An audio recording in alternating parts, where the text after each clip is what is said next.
Hello, I'm Greg Sanders, Group Publisher at QSR Magazine, and I'd like to welcome you to today's webinar, Accelerate Your Business Through Digital Restaurant Ecosystems. Now, what was once considered state-of-the-art technology in the restaurant industry is now really just basic because of the increase in digital business and the demand for a contactless omnichannel restaurant experience. Today's restaurants' e-commerce platforms are becoming more advanced to make sure that restaurants are fully powered to compete for their returning customers in the digital business environment. So in our program today, we'll learn how digital restaurant ecosystems help restaurants to enhance their digital customer experience, boost business results, and achieve more control over third-party marketplaces. A couple of housekeeping notes before we get started. First, this session is being recorded, and we will let you know when the recording is available. Second, we will be taking your questions at the end of the program, and you can use the functionality on the webinar console to submit a question at any time. And now to begin, joining us today are Farhan Mohiuddin, Product Engineering and IoT Spokesperson at Intel, Karl-Heinz Koch, Co-founder and CEO at Menu Technologies, Marlon Koch, Co-founder and CPO at Menu Technologies, and Dr. Jolanta Kavala, Marketing Projects Manager also at Menu Technologies. And I'm going to turn it over to Farhan Mohiuddin to get started. Thank you, Greg. Thank you so much. And thank you for that introduction. Hello, everyone, and welcome to this webinar. First, you might notice there's one speaker missing in our set of panelists. So unfortunately, Bernardo kind of informed us that due to some unforeseen personal reasons, he will not be able to make it to this webinar today. He absolutely looks forward to connecting with us in the future, but today he won't be able to make it. But anyhow, I have no doubt you will learn a lot from our speakers in this webinar. Carl, Marlon, and Jolanta have been in this space for quite some time, and they are industry experts, and they've been providing some amazing solutions to some of the biggest brands in this QSR space. They are also great partners of Intel, and I continue to be amazed at their ability of bringing multiple solutions to this vertical, especially during, not just during the pandemic, but as we see, the QSR space evolve and change in a rapid way. With that said, and as also Greg mentioned, I have a few questions for the panelists, but at the same time, I would really encourage you to ask your questions by typing it into the Q&A panel. And we also have 3 polls that I plan to provide during this webinar. So please stay interactive and provide your answers towards them. Okay, let's start with the first question. And this one, Carl, Marlon, and Jolanta, this is open to anyone to jump in and tell me. So the first question I have is, generally speaking, how are restaurants, especially QSRs, coping with the changes since the pandemic? I mean, both as customers as well as solution providers, what are you seeing generally in the industry? Yeah, thank you, Farhan. Happy to kick things off. So definitely a huge change that we've seen since the start of the pandemic is that there's been a big shift towards off-premise ordering, especially towards delivery, right? Especially last year, for quite some time, dining rooms were closed in many markets all over the world. And so restaurants had to adapt, and really the only type of orders that they were able to accept were for delivery. And with that, we've seen kitchen layout changes, we've seen process changes, really catering the entire operations and their entire business to pick up orders rather than in-restaurant consumption, and eaters actually coming to the store to dine in. That's great. Anybody else want to chime in? Yes, absolutely. There's also been, as you say, Marlon, off-premise ordering. And we've also seen the onset of new order types that were not nearly as prominent before the pandemic.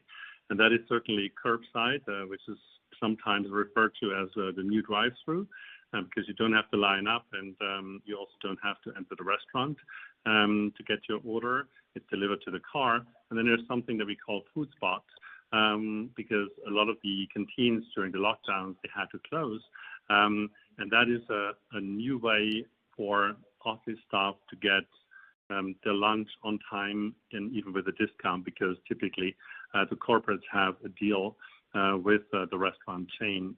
And one thing that we see now after the pandemic, well, let's call it, I hope it's after the pandemic, after the several recurring outbreaks, but I think the vaccination rate is high now. But it left the restaurant business with a severe lack of especially trained personnel.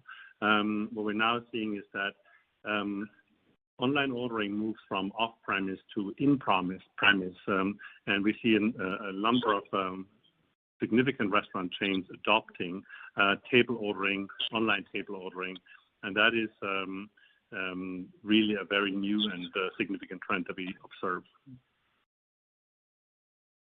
Yeah, absolutely. I agree that this last challenge is really a big one for the restaurants. They have so many shakeups already, and now the last one that they really have trouble with the lack of staff, and they really need to spend more on personnel, and that really is difficult. And this also leads to restaurants' brands of reinventing, rethinking their business, shifting a lot to technology and trying to optimize everything they can, and also making just learning what their strengths are and how they can value from technology, and making their business more customer-centric, more adaptable, and more scalable. Wow. Yeah, and something that we've definitely seen in that Carl. regard to add is very innovative ways of actually improving the customer experience. Carl mentioned just before around table service and suddenly QR codes becoming popular again, what we saw in the past 1.5 years. And but also around curbside that Carl mentioned as well. And one thing is also trip tracking. So we've seen the rollouts of new location technologies to actually power when exactly the food preparation should start based on when the customer will arrive in the store by tracking their background location in real time. And so really providing a better customer experience, making sure the food is going to be ready at exactly the right time. But then also on the operational side, through all of these delivery orders coming in, there's new challenges in the restaurant of how do you handle all of those different channels? How do you handle all of those orders coming in from all of the different channels? We've seen restaurant brands look for better solutions for order management, getting rid of all the tablets in store, really giving their crew members a single process in the store to process and prepare all of the orders. Wow. So Marlon, there's so much to take in, right? There's been significant changes. You've added new channels and then new engagement as well. So just considering, the three different answers that you all provided, when QSR brands, when they come to many technologies and tell you about, here, this is our vision and what we want to do, are they initially starting from the point of, let's get something quick so that, we can react to the market, react to some of the, customer preferences, or even some of the governmental guidance that's been given in terms of social distancing and stuff? Or are they looking at it more long term? Are they trying to see, this is just one instance of what we've seen as a pandemic, right? And there could be several others. So what should we be really planning for? And maybe Carl, if I can come to you first, what are you seeing and what are your customers actually asking? Actually, it's both, Farnham. Typically it starts always with solving an immediate problem.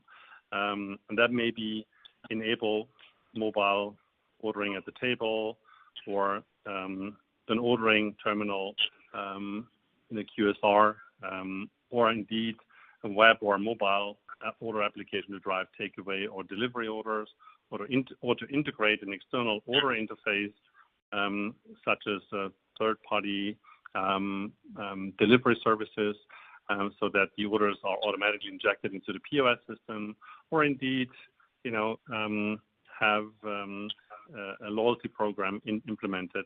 Now, once we start and explain the interconnectivity of all those different solutions and explain how much value our restaurant customers are able to drive from integrating all these modules properly, we tend to start somewhere, but then over time they implement pretty much all the modules that we offer, because that's really the most optimal way. In this way, it always starts with solving an immediate problem, but then once they get an overview of what's out there and what can be done in terms of digitization, it becomes a longer-term project. So that's usually what we see. Okay. And just for the benefit, there was a question actually asked on the Q&A. Do we have slides? And I forgot to mention this. We do not have any slides. This is going to be more of a conversational format. So please put your questions in, and we'll ask those questions. But you'll just have the one single slide and the polls appearing when it's time for those. Sorry, I didn't want to interrupt, but Marlon, did you have something to add, or Jolanta? Yeah. So I just wanted. Okay. Sorry, Jolanta. Go ahead. I just wanted to add to what Carl was saying, that it's definitely more than ordering and payment. It's not that the brands, when they come to us, usually they are, well aware of what the ecosystem approach is. But we have heard from the brands that already have some bad experience from the little apps that they bought, invested, and they spend so much time training their staff.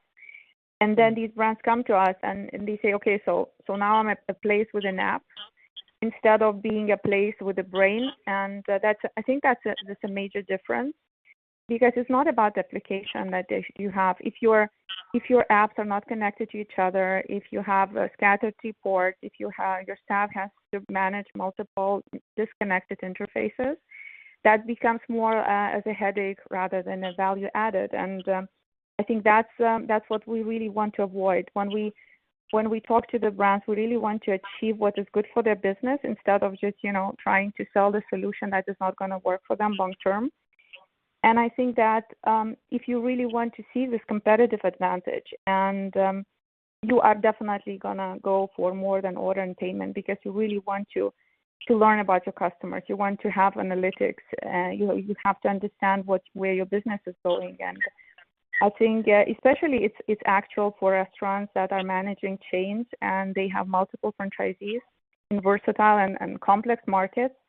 And of course, they want to align their whole business with the help of technology. So they want to see the big picture, for example, how my chain is looking. And then at the same time, they also want to have this magnifying glass view, like what is this particular segment of customers, how they are doing, why are they ordering at these times. So definitely they want this powerful technology that helps bring their business ahead. So Farhan, you were asking, are restaurant brands looking for quick fixes?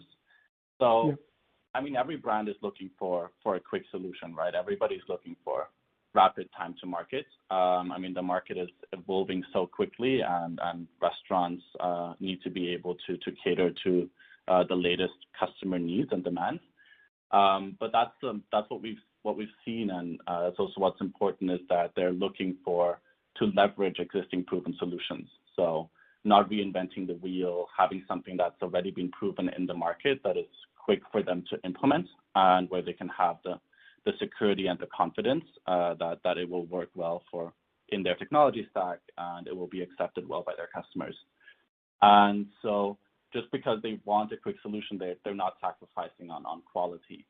So as Jolanta was mentioning, some brands are coming to us. They looked for a solution last year, of course, at the start of the pandemic.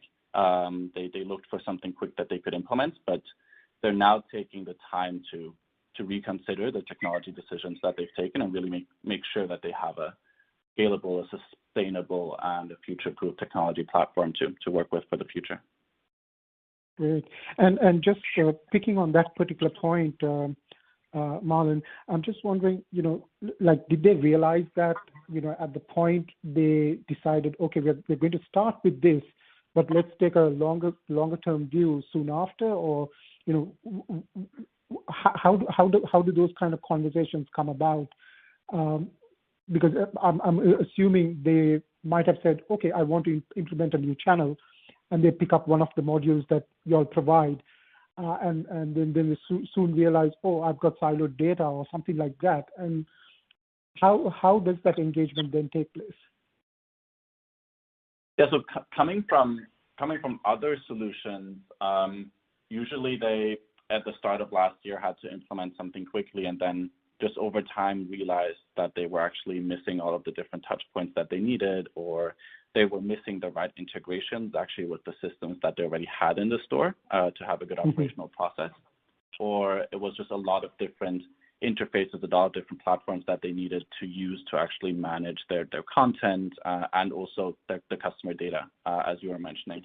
Now, when they come over to us and to the Menu platform, usually they will start out with a couple of the channels, not with all of the modules that we offer. So oftentimes we see brands starting either with the mobile application or they start with the web application. But with a plan in place and with a rollout plan to add the other modules over time and really build out the entire ecosystem managed by one platform, giving their customers the same experience across all of the touch points, making sure they're tracking a single customer profile. That's great. And I also want to speak about ecosystem. Yolanda, you kind of mentioned it a couple of times in your answer as well. Assuming that we are going through this whole digitization process, how do you think, a single company could actually provide the end-to-end set of solutions, right? You have the CRM, you have the point of sale, you have the signage, in the drive-through, you've got a ton of technology. So talk to me about, how brands are, thinking about bringing all of those together. Are they working individually with each of these providers, or are they working with, maybe just a couple of technology providers to fulfill, that end-to-end journey? Yeah, that's a very good question, because that is what typically really concerns the restaurant brands, because of course they want to simplify instead of add another vendor, another technology provider to their existing stack. And for them, they're building ecosystems. They really have to, begin mapping the customer journey and really ensure that they are covering all the value points and connecting all the customer journey stages, physical and including digital. And you mentioned, of course, POS system here has to be absolutely connected to the other channels as well. And for them, it means that they have to really take the perspective of the customer, and they have to take the perspective of operations and how to put everything together, including front end and including back end. And I think that this is super important for the restaurant brands, that they have to have everything integrated. And of course, the ideal situation, you would have everything coming from one or two providers, and this is the easy version of having this end-to-end integrated experience.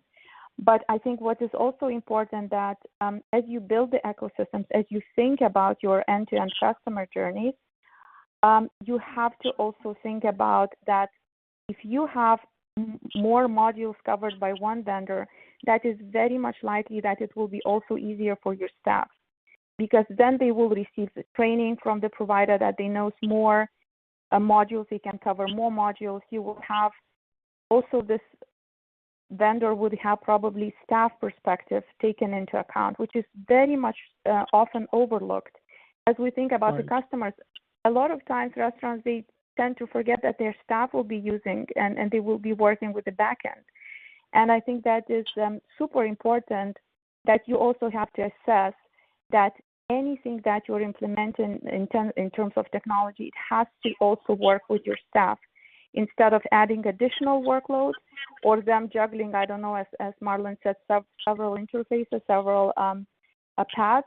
They have to really also feel the ease of working with one integrated technology. And I think that is what we are all striving to achieve, to have amazing customer experience, to have amazing also staff experience, and to have the business results that the restaurants are seeking. Yeah, absolutely. But I think, I mean, if it's a greenfield project, it makes sense that you go and deploy everything by a single vendor. But in most cases, these are brownfield projects where you will have some existing systems to which you need to integrate as well. And I'm sure you guys have thought about how you can bring those systems into the platform and communicate with them as well. So it's not everything by one provider, but there could be many providers, but you have architected your system in such a way that you can bring everything under one umbrella, right? Yes, absolutely. I think Absolutely. it's a really good point that you mentioned. Integrations are key to making the digital customer experience platform or the e-commerce platform work. As you're saying, restaurants will already have systems in place, right? They will already have a POS system in place that crew members are using every single day to record orders, and that also manages the entire kitchen operations flow. They will already have payment processors in place, right? When they're accepting card payments in the store, they'll already have business intelligence systems in place. And so a lot of the effort that we do is around integrating with all of those systems and making sure that integration is working flawlessly.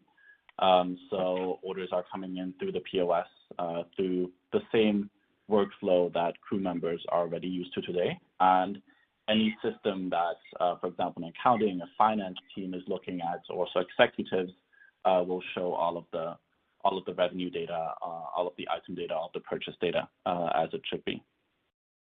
Great. I think this might be a good time for us to run our first poll to see what the audience actually think in terms of technology providers. How many technology providers actually offer their technologies to QSRs? If you could get the poll going.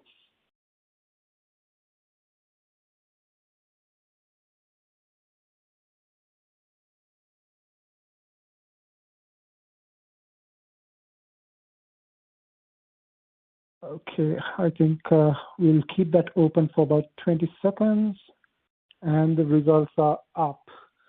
What do we have here? We have 33% saying 1 to 5 technology providers. Okay, it's changing. Okay.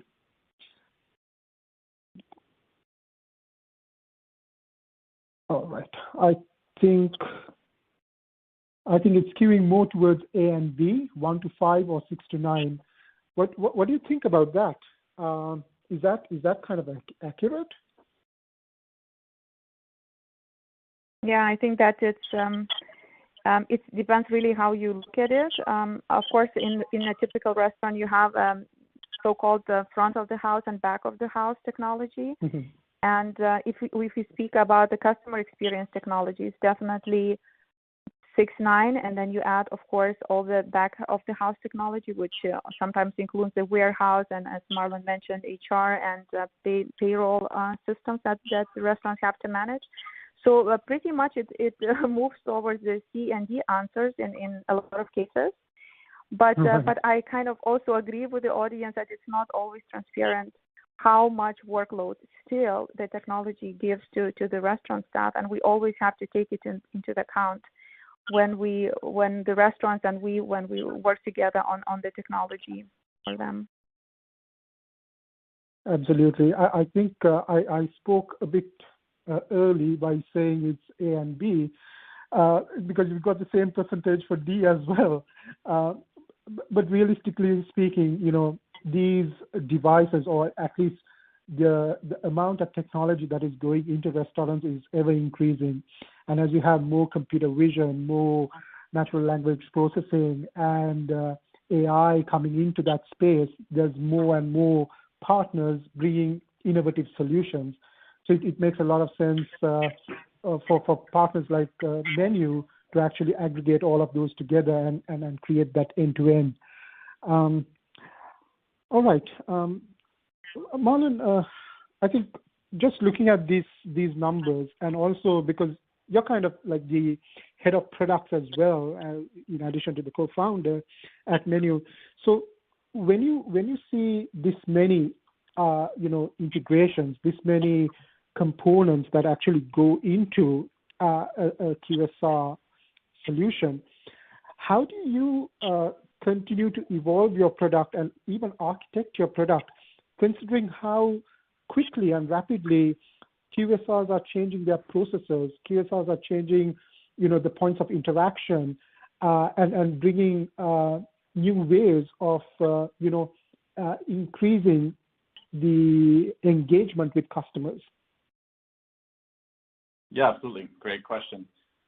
So I think you were saying it well just before that. I mean, the market is ever changing and customer needs are rapidly evolving. And so something that we make sure is that our teams are very agile in terms of the mindset, but also the processes that we have in place to make sure that we really able to listen to the customer, listen to what is going on, listen to the pain points that they're having, and adapt our roadmap quickly. So we're generating the most value for them. We're really focusing on the developments that they need right now.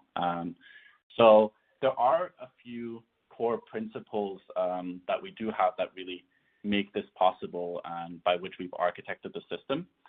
One being what we call a 360 customer view, or a single guest profile. So it's really for you as Farhan, no matter through which channel you're coming in and you're interacting with the restaurant brands, be it one day on the mobile application, the next day you're in the office and you want to use your desktop and the web application to order, and the day after you're already in the store and you want to use the kiosk, that we and the restaurant brand are always able to identify you as Farhan across all of those channels. So on the one hand, you have the same data available everywhere. You have the same payment methods that you've registered available everywhere.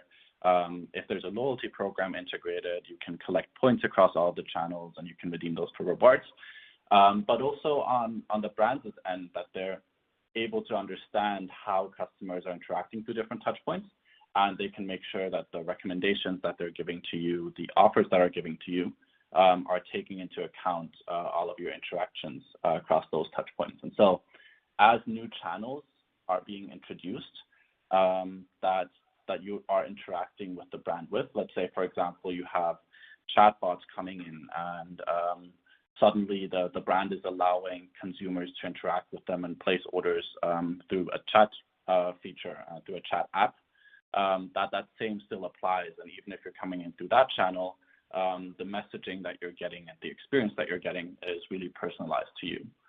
And the same way also, second one is more on the operator side and the restaurant side, is really giving them a single place to manage the entire offering and all of the products. So Yolanta was mentioning it before as well.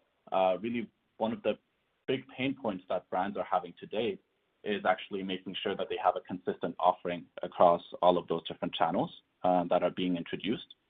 That comes from having a lot of different platforms where you have to enter the products. And so a lot of time actually goes into just finding the mistakes and making sure that everything is the same on all channels. And that's really what we try to solve by giving restaurants a single place. They enter everything once, and we take care automatically in the back end to make sure that that same offering that was entered once goes out everywhere. That's great, Marlon. And I wish I actually see this in operation in some of the restaurants or QSRs that I go to. It's absolutely a frustrating experience when you have broken channels, right? When you have to hop from one to the other, and they have no idea how you interact, how you've interacted in the past, as well as they can't even offer the same kind of loyalty points when you come through a different channel. So I'm absolutely glad that you guys are fixing this. So let's take the next poll to see what the audience think. I mean, I think what you explained, Marlon, was the ideal scenario, and I think you've got the solution. I know you've got the solutions for those. But let's see what the audience is experiencing today with our second poll.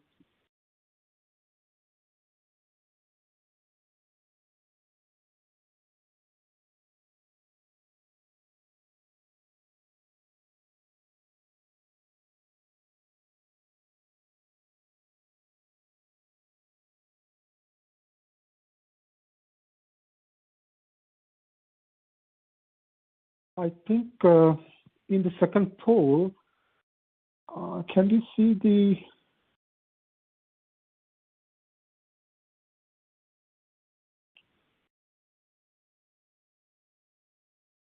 okay, it's just appeared on my screen. All right, so we got about 66% of the audience saying it's very positive. Wow, that's really good. We probably have people who are I'm very surprised. technology in QSR. I mean, it's quite typical, right? People are already used to digital service, especially in the QSR sector, and there is no surprise, I think, to us that nobody prefers standing in the line instead of using a kiosk, or nobody wants to deal with stamps or paper coupons, and rather, would receive them on their app or on the email if you like. So I think this is a pretty predictable result.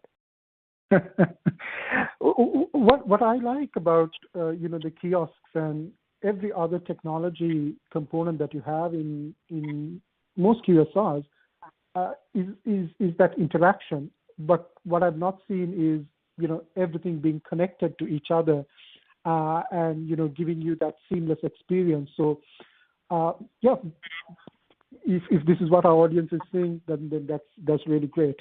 So let's also look at. By the way, I'm getting questions from the audience. We have about 4 or 5 questions already. Please keep the questions coming. We'll take them at the end, soon after these initial questions. So now that we've identified, there are this number of technology providers, and experience is king, or experience is key to getting those customers to come back.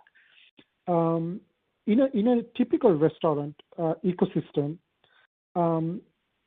Marlon, can you talk us through some of the or most of the key modules that they would need, basically for their operations and to be integrated, so that they can really understand what's going on in the restaurant? What would be those key modules? Mm-hmm. Yeah. So, of course, I'll start out with the consumer touch points, right? Where will your guests be coming in from? Through which touch points will they be interacting with the brand? So, big one that we see is the mobile application.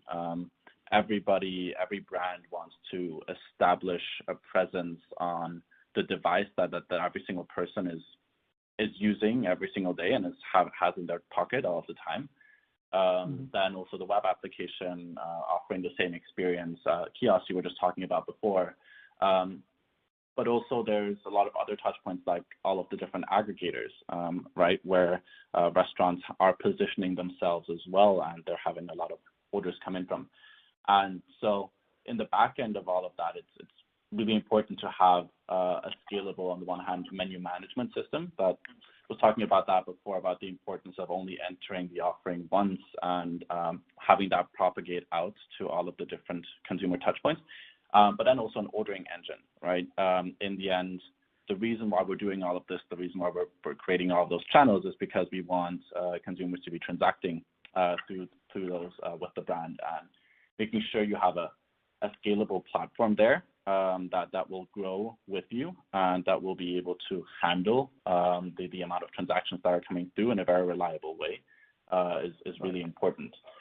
But then on actually reaching back out to the customer, understanding the customer, that's where modules like loyalty come in.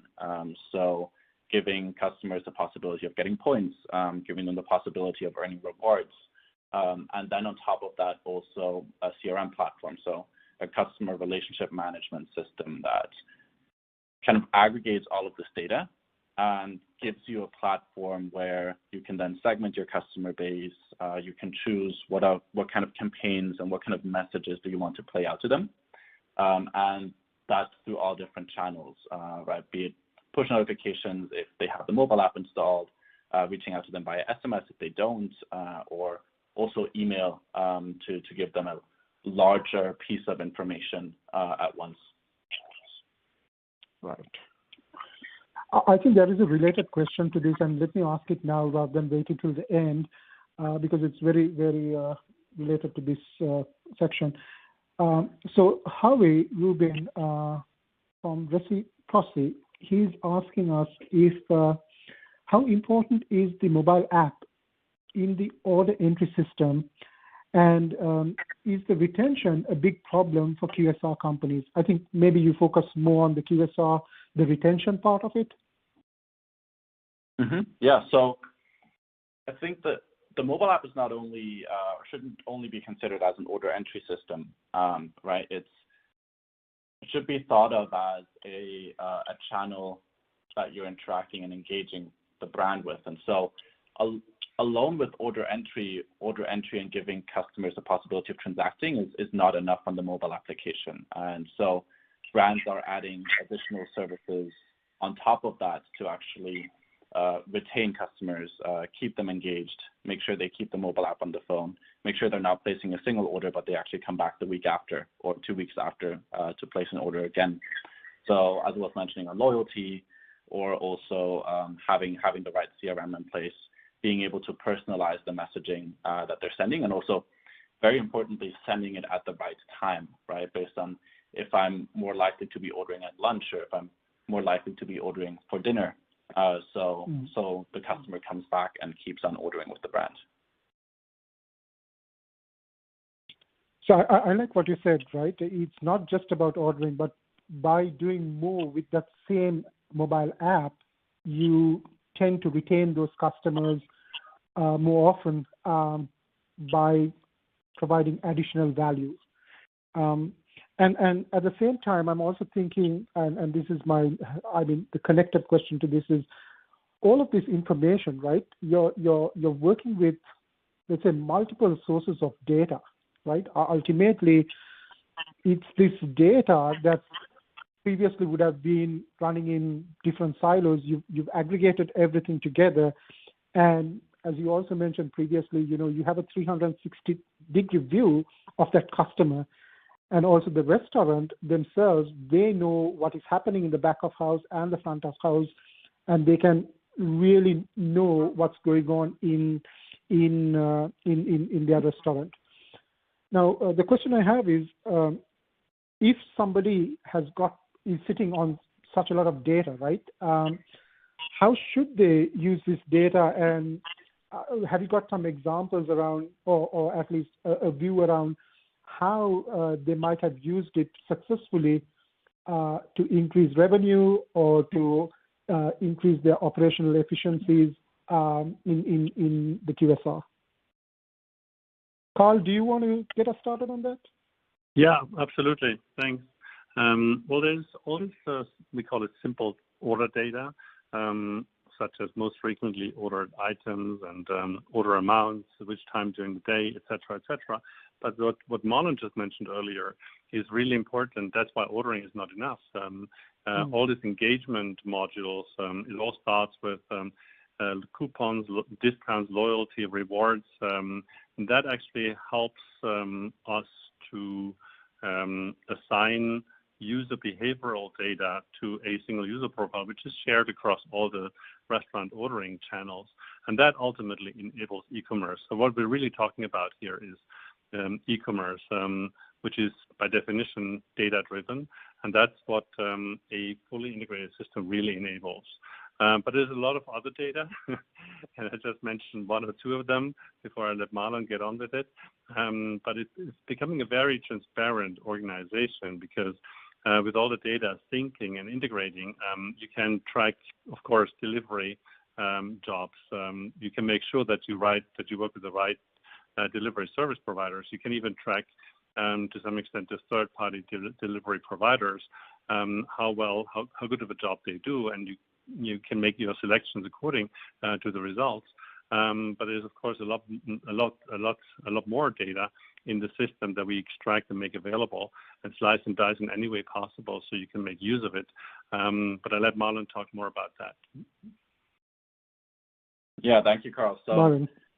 Definitely, how you're saying it's the restaurants are taking more informed business decisions through all of the data that is being collected, right? So what kind of products should they be offering, or where should they be innovating when it comes to product? And I'm not talking about technology, but I'm talking about the end products that they're serving in the restaurant or they're serving for delivery. Also, we've seen actually using this data to see where am I going to be opening new stores, or where's the brand going to be opening new stores, be that full stores or also be it dark kitchens. So seeing which residential areas am I getting a lot of demand from, but I actually don't have any storefronts that allows me to deliver quickly to that area, or allows me to deliver to that area at all. So it's really even going beyond of just personalization and directly using the customer data to reach back out to them, but figuring out how do I use this data to also grow my business. Wow, that's a lot that you can do with all of this data, especially, I mean, ghost kitchens or dark kitchens, as you said. That seems like a growing area, and if you are able to map that just using the data that you already have, how fantastic is that? I have one other poll, but I think we're running out of time, so I'd like to ask one last question and then try and answer some of the audience questions as well. So generally speaking, I mean, you've been in this space, you've been working with the QSRs. If they were to, come to you and if they were to approach the whole digital transformation and ask for your advice, how would you go about asking them to choose that technology stack as well as the technology vendors if they were to start from scratch today? Anybody can chime in, please. I think it's important. It's important. Yeah. Sorry, Jolanta, go ahead. Sorry, I just wanted to throw a general remark that we noticed over the years that partnerships are extremely important, and the selection of the technology partner, can bring value or ruin the whole initiative pretty soon. So I think selecting the right technology partner is super important for the restaurant brands. And the biggest value comes, of course, when you are working in collaboration, in a very close collaboration, and you become one team with the restaurant brands. And that means that your business strategies, your operations and marketing teams, they are all working hand in hand as a team. And that, I think, what is also unique about our approach to how we work with restaurant brands is that we're not really building screens or some kind of interfaces. We basically create business outcomes for the brands. That means that if there is it's a huge difference, right? If somebody is a vendor who wants just to sell you an app or develop some kind of trendy functionality, this is not how we work. Our goal is the same as the restaurant brand goal, and this customer centricity that we bring together, and also that we can accommodate what business really wants to achieve. I think that is super important when they select us as a partner. Yes, I think a lot of definitely all about choosing the right technology partner, right, and choosing the right digital partner. So somebody that has a proven platform, somebody that has proven rollouts and really has a lot of experience specifically in the industry. And also someone that has a global footprint. So shouldn't underestimate that there's still a lot of market specificities, and the same solution that works in one market will not necessarily work the same way in another market. There's local payment methods and payment integrations that you need to get the right customer adoption. Then there's different regulation by markets. Right, Farhan, you were touching on customer data previously, and so it's a huge opportunity, but it's also a huge responsibility. And you need to make sure that you're taking good care of it and you're following the local legislation and your platform is designed to comply with local legislation. And then also the global footprint is important to make sure you have the right level of support, right? So will the partner be there for you when something goes wrong in the middle of the night where, yes, you have a lot of business going on in your restaurant, but it's not necessarily office hours, and making sure that they really have the right infrastructure to support you there. And just one last thing that I would conclude with, because I believe it's very important, is making sure to get your integrations right and not underestimating actually the complexity of integrations with your existing systems. Many platforms say they have an integration with another system, but really dig deeper to understand what functionalities and what capabilities does this integration support, and will it really work reliably and get every single order in. And so I believe that's important that you get it right, and it's important you should only have to get it right once. And once you've built it, then everything else you should be able to build on top of that without having to make changes to the integration. Of course, yeah. Great. I think we are over time, but I do want to ask this one question, and perfect answers, by the way. So Sai from Camo Hospitality, he's asking, have you or can you work with a virtual food hall, multiple brands and various delivery options, i.e. room service, pickup, DoorDash, etc.? Is this something that you guys do today?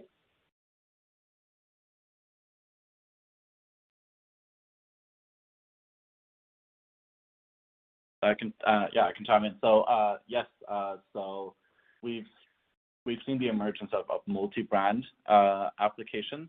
So being able to cover different restaurant or QSR brands within a single application, and on the different handoff types. So that's also something that the platform does support. We have about 10 different order types and handoff types that we support within the platform, be it for service and delivery within the store, or be it for pickup, or just mentioning DoorDash as well. So being able to integrate with different delivery service providers. So even if you don't have your own delivery fleet, your own drivers in the restaurant, still being able to partner up with logistics providers to ask them to come to your store to pick the order up and deliver it to the customer. That's great, Marlon. I don't think I'm going to get through the rest of the questions. So if we don't, we won't be able to answer the rest, but we do have your email addresses alongside the questions. So we'll get back to you offline. And in the meantime, I want to thank the three of you for answering these questions and, giving more insight around, how QSRs are, approaching digitization and really trying to collaborate with everyone to bring these great experiences to their end customers. And with that, I'd like to turn it back to Greg to close this off. All right, great. Thank you so much to our panelists for that deep dive, and of course to our audience for attending. Just one quick note, as we mentioned at the beginning of the program, we were recording today, and you will receive an email letting you know when that recording is available. Thanks again to everyone, and have a great day. Thank you. Thank you.